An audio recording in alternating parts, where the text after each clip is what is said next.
Bonjour Ah, Thierry Jamin. bonjour, ça va? Oui, très bien, et vous? Très bien, ben, c'est un dimanche, donc tout est tranquille ici à Ouais, Cusco. effectivement. Donc moi je m'appelle Candice, j'ai 9 ans, je Ben, suis enchanté. en, je suis en CM1. D'accord. Euh, Et tu habites où? Moi j'habite au Mans. Ah, au Mans, d'accord. Je passais par le Mans quand j'allais à l'université à Tours, il y a quelques années de cela, hein. Donc je vous remercie d'avoir accepté cette interview, vraiment. C'est avec très plaisir, c'est grand plaisir. Merci beaucoup. Donc j'ai décidé de vous interviewer vous parce que y a certains enfants qui rêvent de devenir explorateurs et souvent ils n'y arrivent pas et je trouve que c'est génial d'avoir réussi à le devenir. Je sais pas vous, mais moi je trouve que c'est hyper bien. Ah ben écoute, il faut beaucoup de volonté, beaucoup de ténacité parce que c'est pas toujours facile. À réaliser ces recherches. Et il faut d'abord essayer de suivre ses études, avoir quelques diplômes. Et après, il faut toujours suivre ses rêves. C'est vrai. Euh, donc euh, je vais vous laisser vous présenter quand même hein, parce que l'interview elle est sur vous, elle est pas sur moi. donc Euh, donc vous vous appelez Thierry Jamin. Voilà, tout à fait. Je suis français et je réalise ces recherches en Amérique du Sud depuis 1998. Tu Ah vois, oui, alors ça fait déjà déjà 18 17-18 ans. ans. Exactement. Sur les traces de la présence permanente des Incas dans la forêt amazonienne et de leur principal centre de population, la cité perdue de Paititi. Pour être le plus près possible, vous habitez au Pérou. Enfin, je Voilà, pense quand même. j'habite à Cusco au Pérou, donc depuis une quinzaine d'années. Ouais. Non, je te disais que je n'ai pas d'enfant et c'est plus pratique pour moi pour réaliser ces recherches en Amérique du Sud. Il y a moins de contraintes familiales comme ça. Oui, c'est vrai que ça doit être un petit peu plus facile. Voilà. Et qu'est-ce qui vous a poussé à devenir archéologue? Ah bah moi, toi, j'étais passionné par l'archéologie, le mystère des civilisations disparues depuis mon enfance, en fait, depuis que j'avais à peu près ton âge. Et j'adorais aussi une série télévisée, Les Mystérieuses Cités d'Or et Tintin, les histoires de Tintin et voilà, je baignais dans ce genre de culture, de dessins animés, et j'adorais l'archéologie d'une manière générale et ces cités perdues dont on parlait, dont d'autres explorateurs parlaient, comme le colonel Fawcett par exemple. Ouais. Et puis, Donc c'est une passion qui est venue depuis très loin, très loin. en matière, par exemple, de BD, vous avez dit que vous aimez bien Tintin, moi aussi, et vous deviez avoir aimé alors Tintin en Amérique. Oui, j'adorais Tintin. Alors, Tintin et l'oreille cassée, où il Oui, c'est pas recherche mal aussi. une cité perdue en Amérique du Sud. Et un moment dans la bande dessinée, il rencontre un vieil explorateur anglais que tout le monde croyait mort, qui s'appelle Ridgwell. Je ne sais pas si tu te souviens. Et ce Ridgwell, c'est une référence au colonel Fawcett qui recherchait une cité perdue en Amazonie au début du XXe siècle et qui a disparu en 1925. Et puis les sept boules de cristal et le trésor et la momie de Raskar Kapak. Oui, il est pas mal aussi celui-là. Ouais. Donc, aussi, il y a deux sujets que j'aimerais vraiment vous parler et j'ai pas pu choisir. Donc, ces deux sujets, c'est le Machu Picchu et bah oui, la cité de Paititi. Ouais. Euh, donc, je vais vous demander de choisir parce que Parce que tu préfères. bah, moi moi j'aimerais commencer par le Machu Picchu, comme ça le Païtiti on garde pour la fin et c'est mieux, je trouve. Bonne idée, bonne idée. Donc, Euh, qu'est-ce que, de quoi? euh, qu'est-ce que tu veux savoir sur le Machu Picchu? Bah, pour ceux qui connaissent pas encore est-ce que vous pouvez nous parler de ce que vous avez trouvé de spécial au Machu Picchu? Bah, en fait, c'est l'histoire de Machu Picchu, de cette affaire au Machu Picchu, est partie d'un touriste français qui s'appelle David Crespi et qui est allé visiter avec sa famille Machu Picchu en février 2010. D'accord? Et à cette époque, en février 2010, il y avait beaucoup de pluie au Pérou et à Machu Picchu. Et la pluie avait abîmé la voie ferrée qui conduit jusqu'à Aguascalientes. Et donc, les touristes étaient bloqués à Aguascalientes pendant plusieurs jours, pendant qu'on faisait leur évacuation par hélicoptère. Et donc, ce Français, David Crespi, est allé visiter plusieurs fois la cité perdue en attendant d'être lui-même évacué. Et un jour, il tombe, en repartant de la cité, il tombe face à cette porte et il appelle des archéologues de Machu Picchu pour leur montrer. Et bref, ils n'ont rien fait. Donc à son retour en France, David Crespi m'a contacté pour savoir si ça m'intéressait d'aller voir, de faire des recherches pour savoir si c'était vraiment une porte. D'accord? Et donc, je m'y suis intéressé, je suis allé à Machu Picchu et j'ai vu qu'en fait, compte, effectivement, David Crespi avait découvert une porte inconnue à Machu Picchu. Et donc, on a présenté un projet de recherche au ministère de la Culture péruvien pour savoir si on pouvait réaliser des recherches, parce que s'il y avait une porte, ça veut dire que très sûrement, il y avait quelque chose derrière la porte. Ah. Et donc, on s'est dit que ça ressemblait à un site funéraire. Et donc, si c'était bien un site funéraire, il devait exister des tombes, donc des cavités. Et la meilleure manière de les détecter sans avoir à ouvrir la porte, c'était de réaliser des études de, avec des, Magnétologie. Enfin, exactement, avec des résonances électromagnétiques. Et donc, c'est ce que l'on a fait en avril 2012 et on a détecté la présence d'un escalier juste derrière cette fameuse porte, un escalier qui conduit à une salle de 3 mètres de côté environ. Et on a détecté également la présence d'une dizaine d'autres cavités de forme allongée un peu à des taux de taille humaine. Et on a aussi détecté la présence de matériel archéologique et du métal. Et donc, on a confirmé que dans cet édifice, il y avait vraisemblablement du matériel archéologique important qui peut-être appartenait à un personnage important de l'époque Inca. Et on pense à Pachacutec, c'est-à-dire le fondateur de Machu Picchu, qui a été aussi et surtout le fondateur de l'Empire Inca. Tu vois, le premier empereur. ouais. Et ça a fait toute une polémique ici au Pérou et au-delà des frontières. Je voudrais vous poser une question. D'après vous, comment ça se fait qu'il y a plein de touristes qui sont passés devant cette porte et il n'y a aucun qui l'a vu sauf David Crespi? Alors ça, c'est une très bonne question. Il y a eu des millions de touristes qui sont passés devant cette porte sans jamais la voir. Mais le plus grave, c'est qu'il y a eu des milliers d'archéologues aussi qui sont venus étudier Machu Picchu et qui non plus n'ont jamais vu cette porte. Et alors, il y a une vieille légende autour de la région de Cusco qui parle d'une porte visible mais invisible, entre guillemets.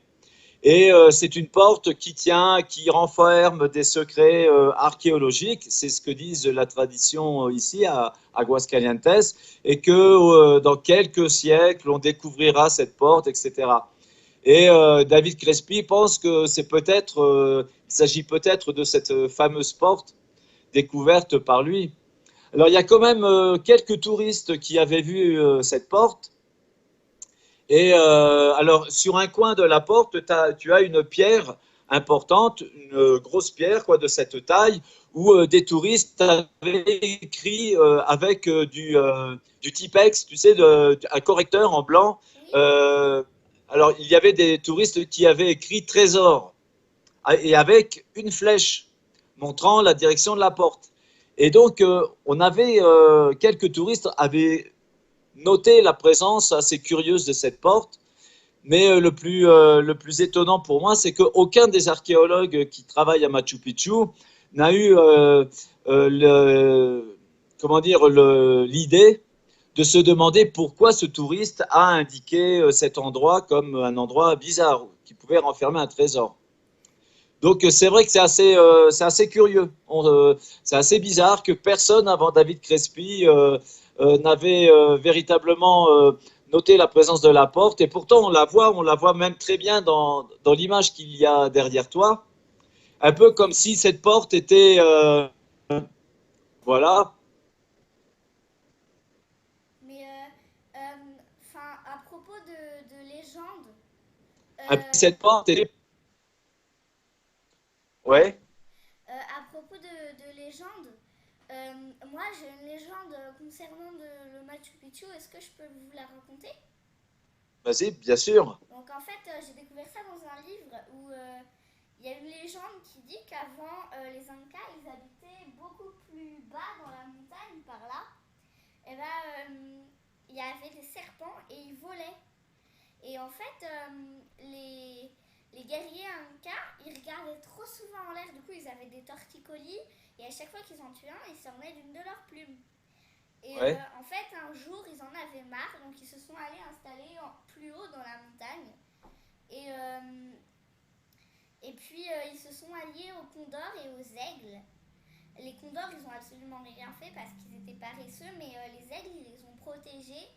Et du coup, c'est Ouais. pour ça qu'on raconte du coup qu'à la mort de cet empereur qui a formé le Machu Picchu, eh bien, on l'a couvert d'or dans sa tombe. Qui sait, peut-être, on a détecté avec les géoradars des dépôts non ferreux, c'est-à-dire des dépôts d'or assez importants sous cet édifice, dans le sous-sol de cet édifice. Donc peut-être que les archéologues du futur vont découvrir une partie de l'or dont tu parles. En tout cas, les chroniques espagnoles, et notamment celle de Juan de Betanzo, racontent que après la conquête de la vallée sacrée par l'Inca Pachacutec, on est au début du XVe siècle, hein, dans les années 1440, Ouais. eh bien, Pachacutec aurait envoyé ses gens construire une cité, Patayacta, pour abriter sa tombe et celle de sa lignée, c'est-à-dire de sa famille. Et d'après les descriptions de Juan de Betanzo, Machu Picchu était la Patayacta de Pachacutec. Et l'archéologie, les études archéologiques de Machu Picchu, qui est en grande partie de l'archéologie impériale, donc du XVe siècle, confirme que c'était la cité de Pachacutec. Voilà, donc la cité fondée par le premier empereur inca, le Napoléon ou le Jules Oui. César de la civilisation inca. Mais si la cité là, elle avait un nom, c'est Pachacucha, je crois, c'est ça? Patayacta, Patayakata. Patayacta qui alors c'est du quechua,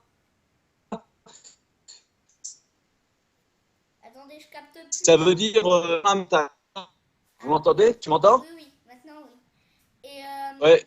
mais du coup, pourquoi on l'a baptisé le Machu Picchu? Eh bien, parce que au fil des siècles, on a perdu le nom de Patayacta et Machu Picchu, c'est un mot à moitié quechua, à moitié espagnol. Le Machu Picchu, ça veut dire la vieille montagne. Et c'est le nom de la montagne au pied de laquelle se trouve la cité de Machu Picchu, Ah, qui est donc de c'est l'autre côté. la grosse montagne là. Non, ça c'est le Huayna Picchu, c'est la jeune montagne. Le Machu Picchu, c'est une montagne qui est, non, qui est plus à gauche. On ne la voit pas sur ta photo. La photo, en fait, la photo a été prise depuis le pied du Machu Picchu, de la montagne Machu Picchu. Ah oui, du coup, Tu ouais, on vois, la voit pas. elle est plus de ce côté-là. Et la ville, elle est à ce niveau-là sur ta photo. Ouais, mais s'il y a une porte qui mène à une chambre funéraire ou une tombe ou un passage, Oui, est-ce qu'il pourrait y en avoir d'autres? Par exemple, je dis au hasard, hein.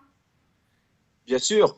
On s'est rendu compte en 2012 que, en réalité, tout le sous-sol de Machu Picchu n'a pas été étudié encore.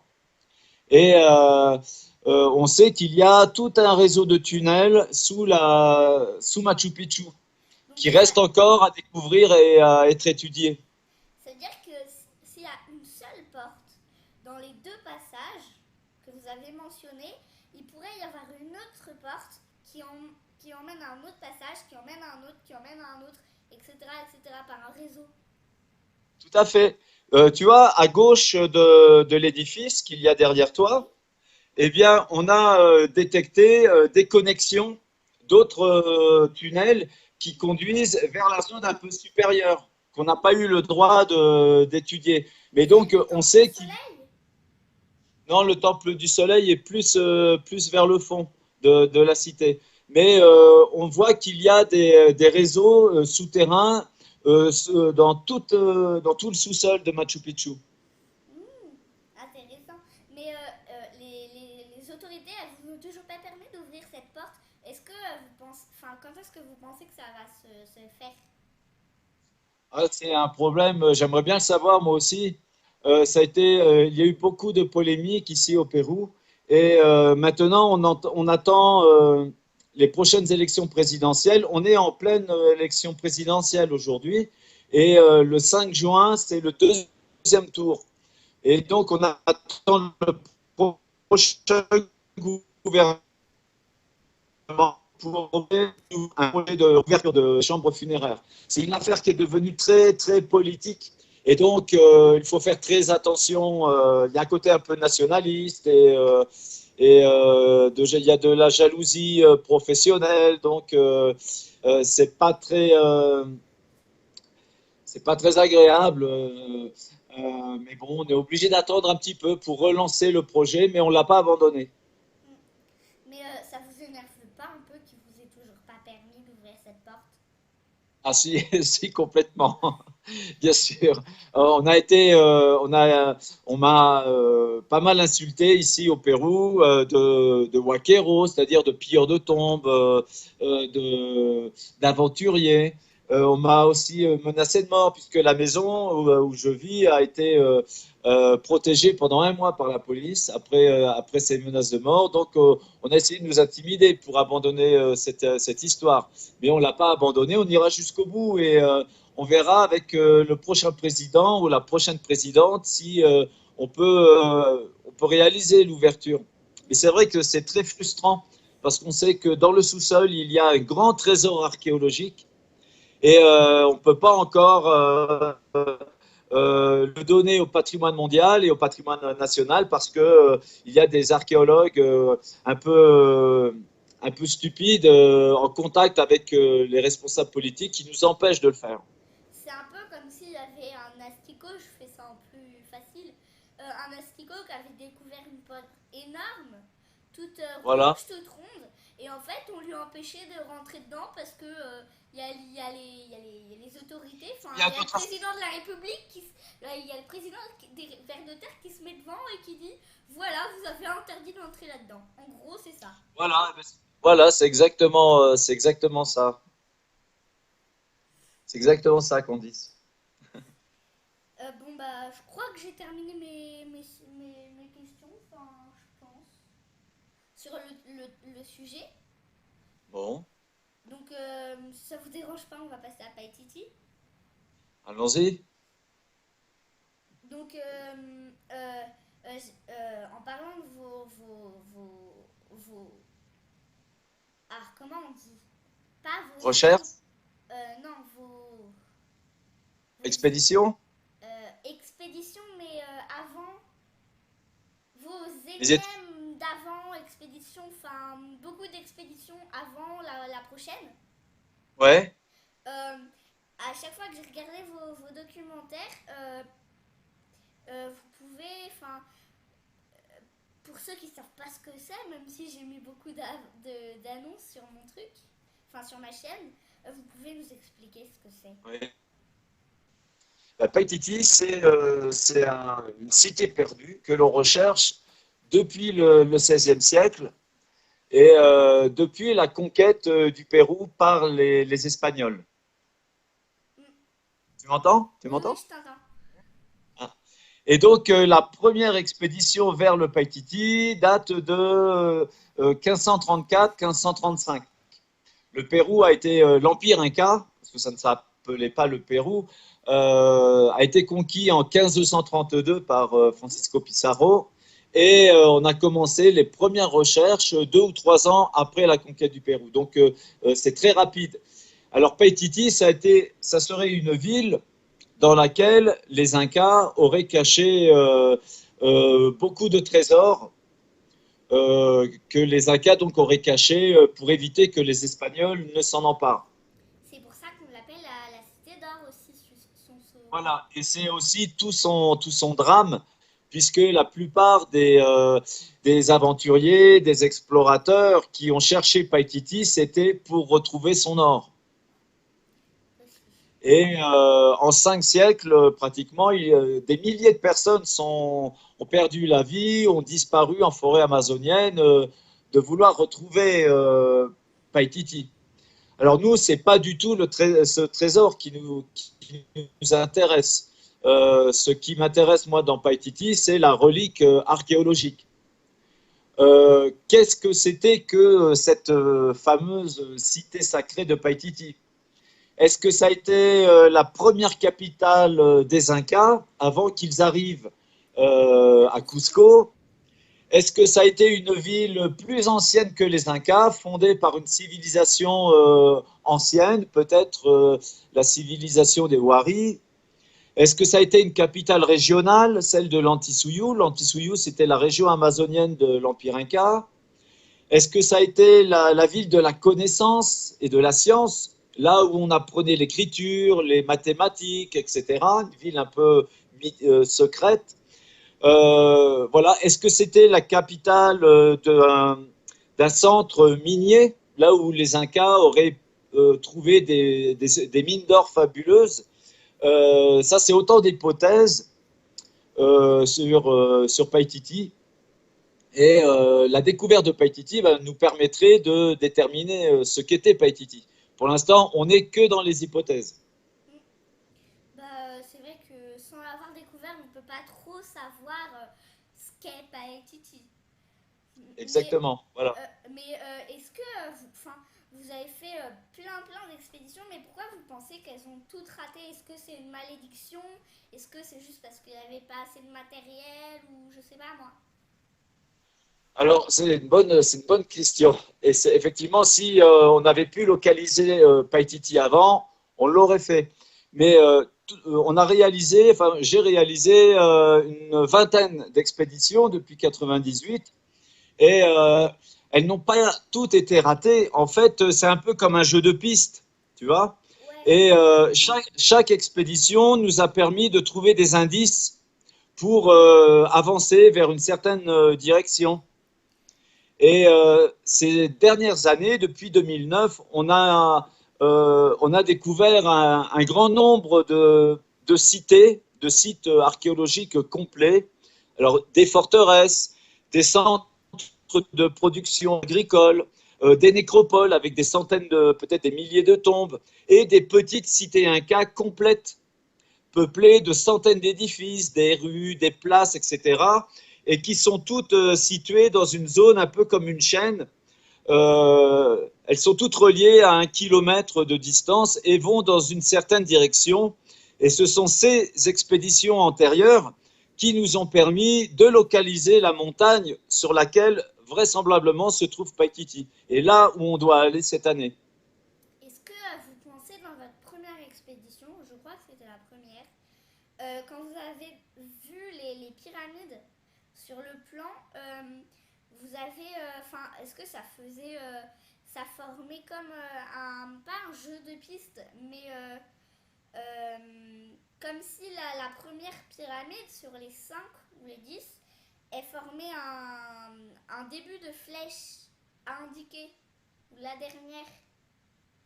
Alors quand je suis arrivé sur les pyramides Paratoari, ça a été d'abord une très grande déception pour moi parce que je pensais que Paititi était à côté des pyramides. Et on pensait que à côté de ces pyramides, il y a 22 formations pyramidales. On pensait que Paititi avait été construite à côté. Et donc, ça a été vraiment très décevant parce qu'on s'est aperçu que c'était un site naturel et que Paititi n'était pas dans la région.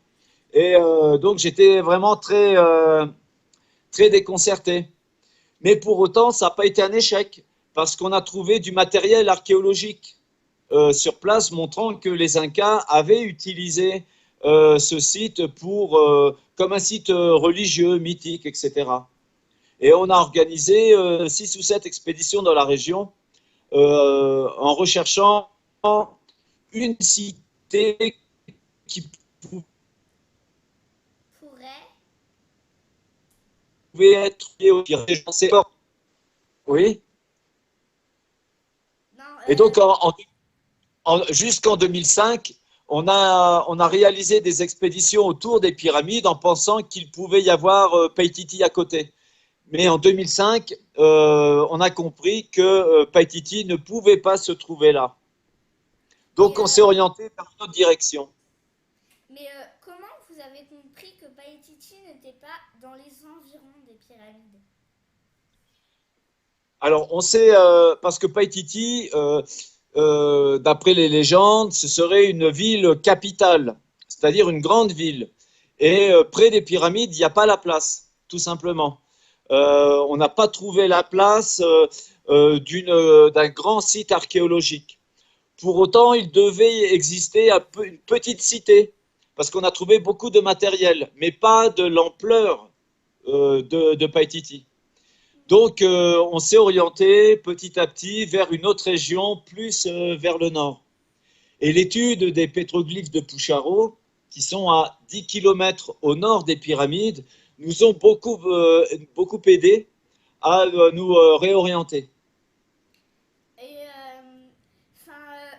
vous avez su, par exemple, je dis au hasard, sur un plan pour découvrir où est-ce que c'était après 2005, vraiment Oui. Paititi, où vous êtes aidé des livres ou des étoiles ou justement de la forêt, des indices, des pierres que vous avez trouvées, je sais pas. Alors, tout à fait. À partir de 2009, en fait, et la campagne Anti-Souillou 2009, on va commencer à rencontrer des sites archéologiques complets au nord de Cusco. Et on va donc suivre pendant 3-4 ans tous ces sites qui paraissaient conduire vers une destination précise située au nord, au nord-ouest de Cusco. Et à partir de 2010, de 2011, plusieurs natifs Matsiganga qui vivent entre le parc du Manu et le sanctuaire de Megantoni commencent à nous parler d'une montagne, d'une étrange montagne sur laquelle ils nous disent qu'il y a bastante ruinas ou qu'il y a les ruines de Pantiacoya. Et les ruines de Pantiacoya, ce sont les ruines de Paititi. Et donc, entre 2011 et 2012, on va chercher à identifier à local. Je te disais donc qu'à partir de 2009 et de la campagne Anti-Souillou 2009, on va découvrir à l'ouest du parc du Manu, un certain nombre de sites archéologiques, des petites cités complètes qui semblent être liées les unes aux autres et qui conduisent vers le nord du département de Cusco. Oui. Donc à l'entrecroisement de la Bolivie, du Pérou et du Brésil. Ah non, non, pas de Nord-ouest. la Bolivie, on est plus vers on va dire vers le Brésil, mais on est encore dans le département de Cusco. Ah, ok. D'accord. Et donc, on va découvrir comme ça une quarantaine de sites archéologiques.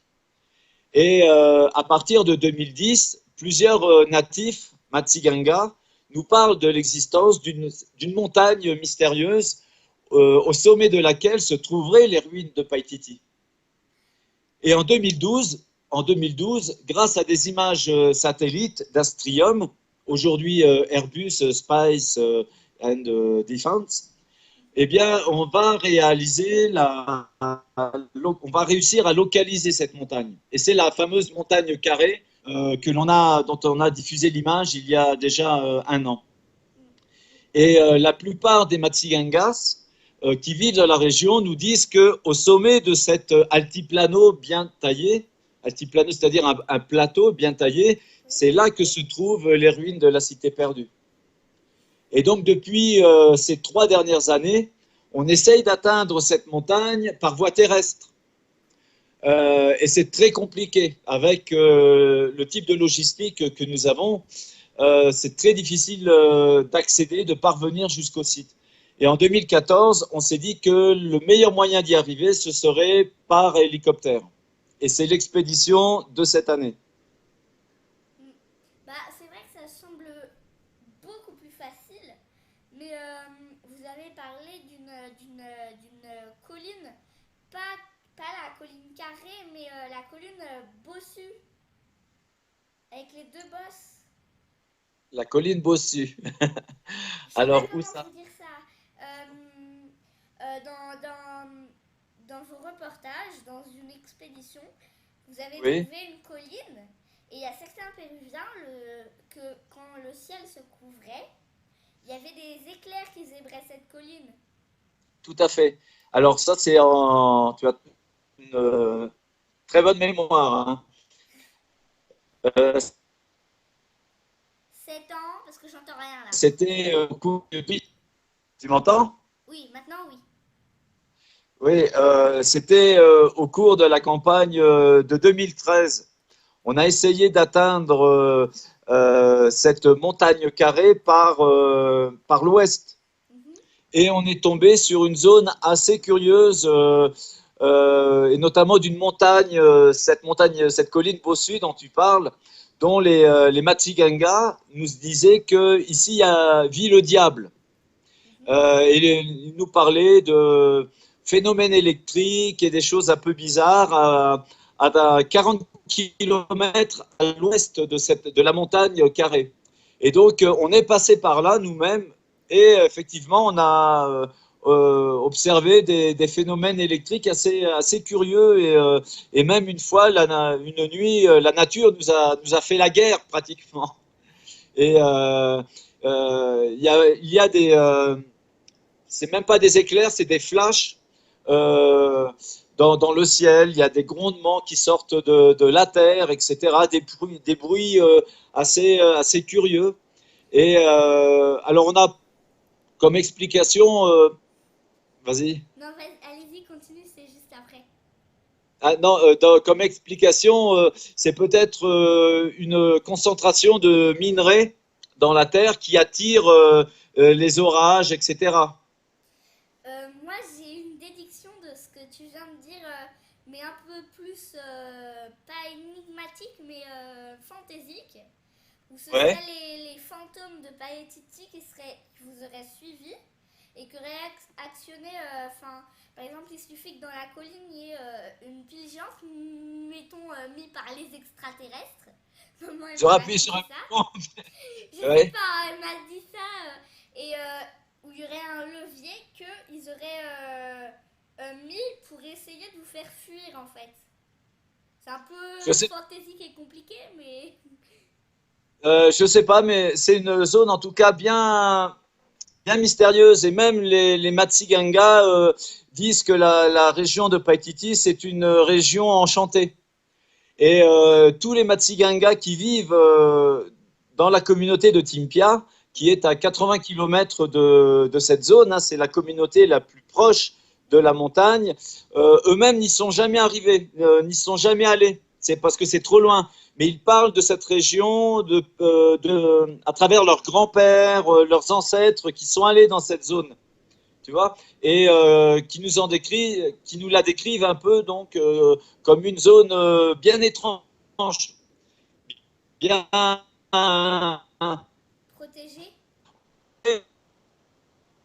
terre, des gens protégés. Moi, je crois beaucoup aux apous, tu sais, aux divinités locales, etc. Et je pense que Paititi, c'est une zone qui est peut-être protégée par les esprits des lieux, on va dire, par les apous, la mamapacha. Mm.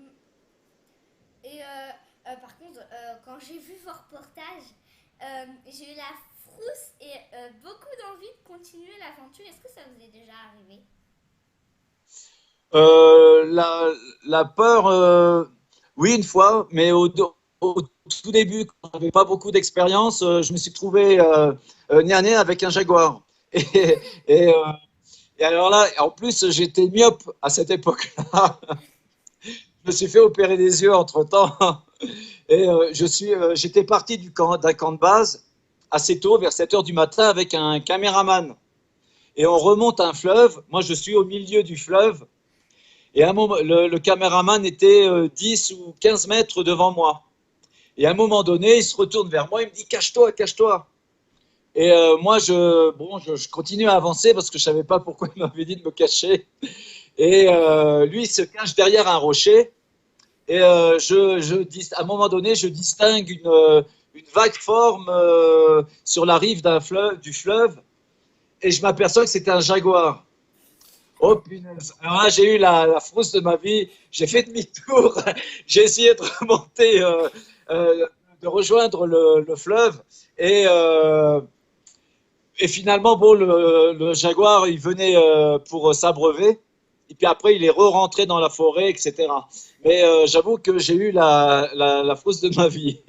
Quand je pense Ça que remonte. moi, quand je pense que moi, la frousse de ma vie, c'était à la maison en voyant deux grosses araignées sur le buisson.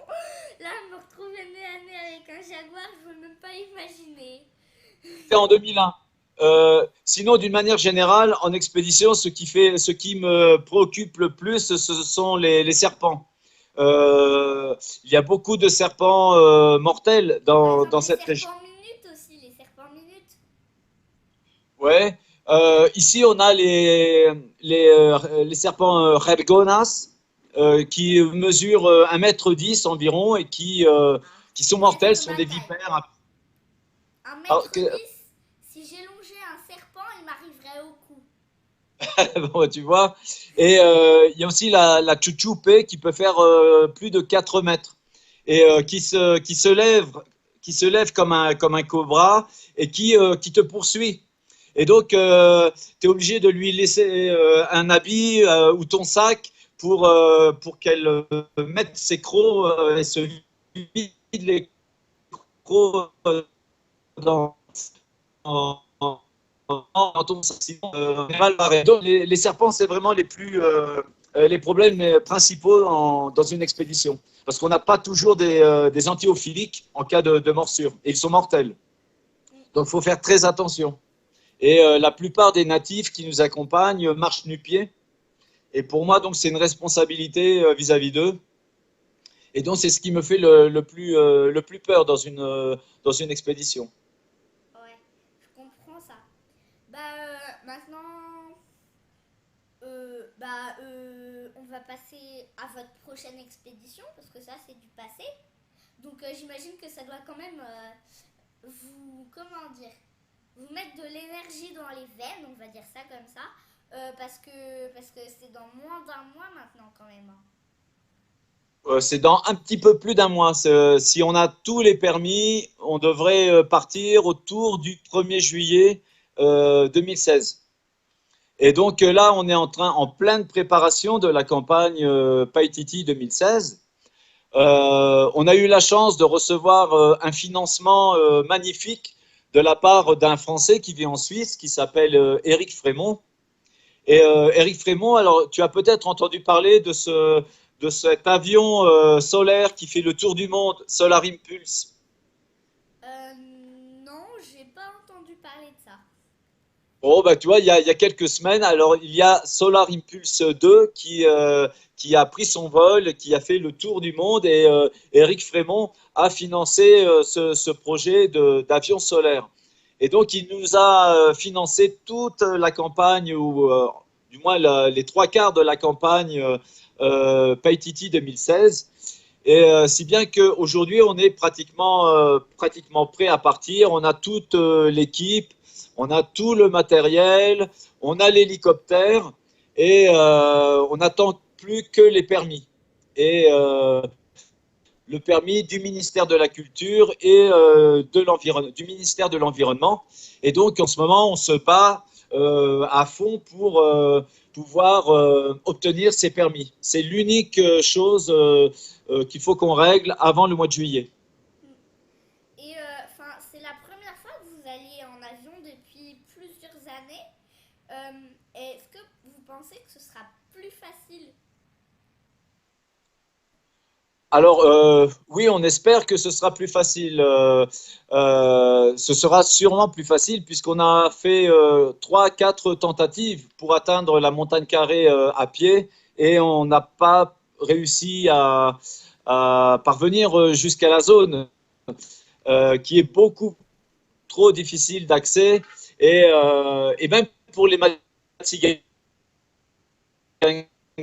qui en 2011 ne pouvaient plus continuer, nous disaient que ça ne valait pas la peine, qu'avec on n'aurait pas assez de vivres pour arriver jusqu'au but, etc., etc. Donc on avait fait demi-tour. Donc oui, avec l'hélicoptère, ça devrait nous faciliter la tâche puisque le but c'est de nous faire descendre sur le site même, du moins dans la zone des lacs. Et enfin, vous avez combien de temps durant l'expédition? Vous avez un mois, vous avez 2 semaines, vous avez 4 semaines. Enfin, un mois et 4 semaines, c'est la même chose. Alors, au début, on devait y rester 21 jours, c'est-à-dire 3 semaines. Mhm. Et pour des raisons, euh, on va dire un peu de règlement administratif, parce qu'on est dans un parc national protégé avec des communautés natives en isolement volontaire qui sont à 15 km de là. Euh, on, on s'est engagé de n'y rester que 2 semaines, c'est-à-dire 16 jours. Ah oui, c'est pas la même chose. C'est pas la même chose, mais bon, on a un périmètre, comme on arrive directement sur place, on a un périmètre relativement réduit, donc je pense que c'est largement suffisant pour faire l'exploration des lacs. On a un plongeur professionnel, Boris Lalanne, qui va se joindre à nous, un Français, qui va faire l'exploration des lacs avec également un robot automatique sous-marin. Et puis l'exploration de la montagne carrée qui fait 1 kilomètre de côté. Donc, je pense que c'est largement suffisant pour vérifier si Paititi est bien dans cette zone. Et qu'est-ce que vous attendez de cette cité? Est-ce que vous attendez juste d'être célèbre, d'entrer dans l'histoire, euh, euh, Ah. d'avoir comment dire, pas d'avoir de l'or, mais pas des fans non plus, mais des observateurs qui vous suivent ou des choses comme ça, en plus. Bien, comme je te l'expliquais au début, moi, c'est un rêve d'enfant de faire ces explorations, de faire ces recherches. Euh, je suis de la génération d'Esteban, de Zia, des Mystérieuses Cités d'Or, et pour moi, c'est un grand privilège de pouvoir réaliser ces recherches en Amazonie péruvienne. Et l'unique but, c'est pas d'être riche ou célèbre, mais c'est de pouvoir trouver un trésor historique, archéologique, et de le donner au patrimoine mondial de l'humanité. C'est d'apporter sa pierre à l'édifice, apporter quelque chose. Voilà, c'est tout. et vérifier dans quel état de conservation. vous pouvez juste répéter parce que là, il a encore bugué mon ordinateur. Désolée. Ouais, je te disais que pour moi, c'est un grand privilège de réaliser ces recherches en Amazonie péruvienne. C'est un rêve d'enfant et l'unique l'unique but que personnellement, moi, j'ai vis-à-vis de ces recherches, c'est de donner Paititi à la science, de donner Paititi au patrimoine mondial de l'humanité et au patrimoine péruvien. Voilà, c'est d'apporter une petite pierre à l'histoire humaine et à l'histoire de la civilisation sud-américaine. Voilà, je ne recherche pas la célébrité, ni encore moins l'argent, les biens matériels, etc. Ça, c'est pas du tout dans ma philosophie. C'est vraiment on travaille vraiment pour la connaissance universelle. Je vais vous demander quelque chose. Est-ce que je pourrais vous faire une autre interview quand vous l'auriez, enfin, après que vous soyez revenu? Oui, bien sûr, avec plaisir. Merci. Et Ce sera, de quoi? ce sera peut-être, on peut se donner rendez-vous au mois d'août alors. Au mois d'août, d'accord. Et Alors soit je serai très heureux, soit je serai très déçu. J'espère que je serai plutôt heureux à cette époque-là. moi aussi. Et est-ce que vous pourriez m'envoyer des photos de votre expédition? Alors au retour, je t'enverrai les photos, promis. Merci beaucoup. Et donc, je vous remercie enfin, je vous remercie d'avoir accepté cette interview dans les derniers délais possibles parce que vous partez dans pas très longtemps et puis j'espère vraiment que enfin, que vous, que vous auriez découvert cette mystériosité et que vous, et je suis complètement sûre que vous marquerez l'histoire grâce à vos talents et à ces 18 ans passés à ces recherches. C'est très gentil de ta part, Candice, et j'espère aussi qu'on va enfin réussir à la découvrir et à la donner au monde et j'espère que les Wakeros, les pilleurs, ne sont pas encore arrivés jusqu'à ce site. Parce que s'ils sont arrivés, vous avez une longue truc de retard, un long chemin de retard. Tout à Si, fait. Tu sais, tous les sites que l'on a découverts ces dernières années, eh bien malheureusement, les Wakeros sont arrivés avant nous. Ils ont fait des trous dans beaucoup de sites à la recherche de trésors et ils ont abîmé beaucoup d'édifices. Et malheureusement, on a des indices qui nous montrent que des gens sont déjà arrivés sur le site. Et donc, c'est la raison pour laquelle on veut officialiser l'existence de Paititi le plus rapidement possible, parce que tant que Paititi reste officiellement inconnue, elle reste en danger d'être pillée par les chercheurs de trésors. oui, parce qu'il Et faudrait mettre